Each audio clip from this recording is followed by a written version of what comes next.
नमस्कार दोस्तों, आप सबों का स्वागत है फिर से हमारे चैनल वास्तु महाज्ञान एवं मंत्र स्तोत्र में। दोस्तों, इस वर्ष 2022 के श्रावण मास का पहला सोमवारी आज है और सोमवारी के दिन भगवान शिव की पूजा करने का कितना बड़ा महत्व है ये आप सबों से छुपा हुआ नहीं है। फिर भी दोस्तों, मैं आप सबों के बीच आज सोमवारी व्रत का पूजा करने का तरीका और बेलपत्र चढ़ाने का तरीका और बेल पत्र के महत्व के बारे में उसकी पूरी जानकारी लेकर के आया हूं। आप बने रहिए हमारे वीडियो पर। इस चैनल पर अगर आप नए हैं तो आप हमारे चैनल को सब्सक्राइब कर दीजिए, क्योंकि धर्म, पूजा पाठ, व्रत, मंत्र, स्तोत्र एवं वास्तु शास्त्र के बारे में बहुत ही विशेष जानकारी आप सबों के लिए लेकर आते रहता हूं। इसलिए आप हमारे वीडियो को सब्सक्राइब कर दीजिए ताकि हमारे वीडियो का सारा नोटिफिकेशन आपको तुरंत मिल सके। तो आइए दोस्तों, बेलपत्र के महत्व के बारे में हम जानते हैं और शिव जी के पूजा विधि विधान के बारे में हम लोग जानते हैं कि बेलपत्र से भगवान शिव की पूजा किस प्रकार करनी चाहिए।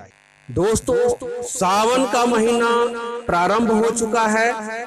जी हाँ, 14 जुलाई से ही सावन का महीना प्रारंभ हो चुका है। भगवान भोलेनाथ को यह महीना बहुत ही प्रिय होता है। श्रावण मास में भगवान भोलेनाथ की आराधना की जाती है।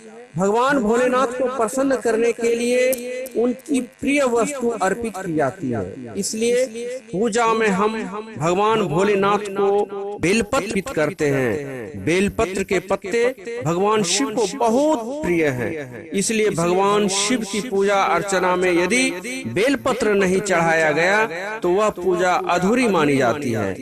बेलपत्र के 3 पत्ते जो आपस में जुड़े होते हैं बहुत ही पवित्र माने जाते हैं। 3 पत्ते आपस में जुड़े हुए हैं, इसलिए इन 3 पत्तियों को त्रिदेव भी माना जाता है। और कुछ लोगों का मानना है कि 3 पत्ते महादेव के त्रिशूल का प्रतिनिधित्व करते हैं। मान्यता है कि बेलपत्र के 3 पत्ते जुड़े हुए पत्तों को शिवलिंग पर चढ़ाने से भगवान शिव को शांति मिलती है और भगवान शिव अति शीघ्र प्रसन्न होते हैं और मनोवांछित वरदान देते हैं। यदि भगवान शिव को प्रेम से केवल बेलपत्र के पत्ते चढ़ाए जाएं तो भगवान शिव प्रसन्न होते हैं। आइए जानते हैं भगवान भोलेनाथ को बेलपत्र चढ़ाने के नियम और उनके लाभ।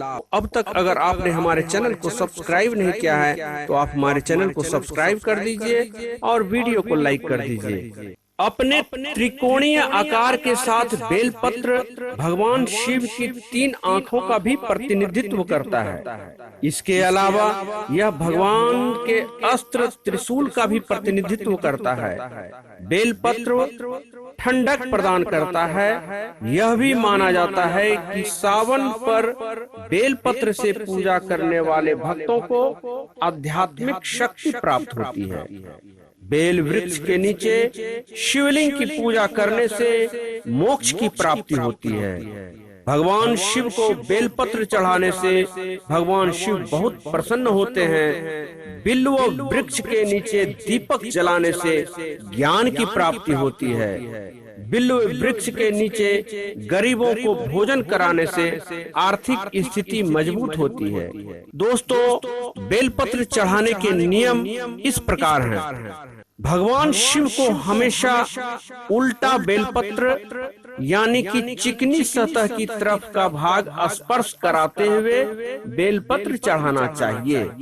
जी हाँ दोस्तों, बेलपत्र को हमेशा अनामिका, अंगूठे और मध्यमा उंगली की मदद से चढ़ाएं एवं मध्य वाली पत्ती को पकड़कर शिव जी को अर्पित करें।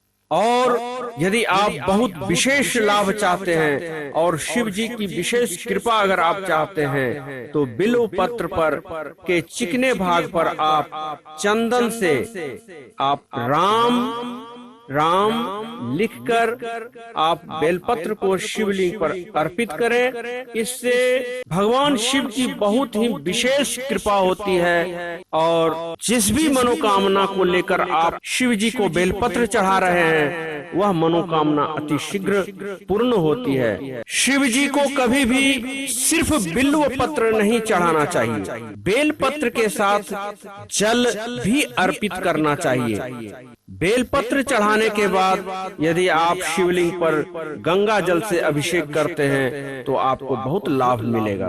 बेलपत्र की 3 पत्तियां ही भगवान शिव को चढ़ाएं। ध्यान रखेंगे, बेलपत्र टूटी फूटी नहीं होना चाहिए, सड़ा गला नहीं होना चाहिए। अब आइए दोस्तों, आपको बताते हैं कि बेलपत्र तोड़ने का भी एक नियम होता है। कुछ ऐसी तिथियां होती है जिस दिन बेलपत्र नहीं तोड़ना चाहिए, जैसे कि चतुर्थी, अष्टमी, नवमी, चतुर्दशी और अमावस्या को बेलपत्र नहीं तोड़ना चाहिए। संक्रांति के समय और सोमवार के दिन भी बेलपत्र नहीं तोड़ना चाहिए। ऐसे में पूजा से एक दिन पूर्व ही बेलपत्र तोड़कर रख लेना चाहिए। बेलपत्र 8 दिन तक बासी नहीं होता है, इसलिए पहले से भी आप बेलपत्र को तोड़कर रख लें। सावन में शिव जी को बेलपत्र चढ़ाने से पहले शिवलिंग पर चंदन से तिलक लगाएं, उसके बाद आप बेलपत्र चढ़ाएं, भांग, धतूरा आदि अर्पित करें। बेलपत्र अर्पित करने के बाद जल से अभिषेक करें। इसके बाद शिव जी के सम्मुख दीपक जलाएं। भोग में केसर की खीर लगाएं। एक बात का ध्यान रखेंगे दोस्तों, शाम होने के बाद बेलपत्र क्या किसी भी वृक्ष को हाथ नहीं लगाना चाहिए। बेलपत्र के टहनी से एक एक कर बेलपत्र को तोड़ना चाहिए। पूरी टहनी को नहीं नुकसान पहुंचाना चाहिए। टहनी तोड़ने से आप पाप के भागी बनते हैं। बेलपत्र तोड़ने से पहले और तोड़ने के बाद मन ही मन प्रणाम कर लेना चाहिए। बेलपत्र ज्यादातर 3 पत्ते वाले होते हैं, उससे अधिक 11 पत्ती वाले तक भी होते हैं। इसमें जितने अधिक पत्र होते हैं भगवान शिव को अर्पित करने का उतना ही अधिक लाभ प्राप्त होता है। यदि बेलपत्र ना मिल पाए तो बेल वृक्ष के दर्शन करना ही पाप ताप को नष्ट कर देता है। बेलपत्र एक बहुत ही अत्यंत लाभदायक औषधि के रूप में भी ग्रहण किया जा सकता है। बेलपत्र खाने से आपको क्या क्या लाभ मिलता है, आपको किन किन बीमारियों से मुक्ति दिलाता है, किन किन बीमारियों में इसका लाभ होता है, यह पूरी जानकारी लेकर के मैं आप सबों के बीच आया हूँ। दोस्तों, अब तक अगर आपने हमारे चैनल को सब्सक्राइब नहीं किया है तो प्लीज मेरे चैनल को आप सब्सक्राइब कर दीजिए और वीडियो को लाइक कर दीजिए। बेलपत्र खाने से डायबिटीज, हाइपरटेंशन, कोलेस्ट्रॉल और दिल से संबंधित बीमारियों को सही करने में बेलपत्र का बहुत ही अधिक महत्व है। बेलपत्र का सेवन बहुत ही फायदेमंद साबित होता है। बेल का फल पेट साफ करने के लिए जबरदस्त फार्मूला है। इसमें लैक्सेटिव प्रॉपर्टीज होती है जो डाइजेस्टिव सिस्टम को दुरुस्त रखती है। बेलपत्र में कई तरह के एंटीऑक्सीडेंट पाए जाते हैं। बेलपत्र पेट से जुड़ी समस्याओं को दूर करने में बहुत ही सक्षम है। वहीं ये डाइजेस्टिव सिस्टम को मजबूत बनाता है, साथ ही साथ कब्ज, पेट में गैस, पेट से जुड़ी सारी समस्याओं को दूर करने में मदद करता है। यदि आपको पाचन से जुड़ी कोई भी समस्या रहती है तो सुबह खाली पेट बेलपत्र का सेवन जरूर करें। बेल की तासीर ठंडी होती है और इसका उपयोग गर्मियों में ही किया जाता है। यह शरीर के लिए काफी लाभदायक भी होता है।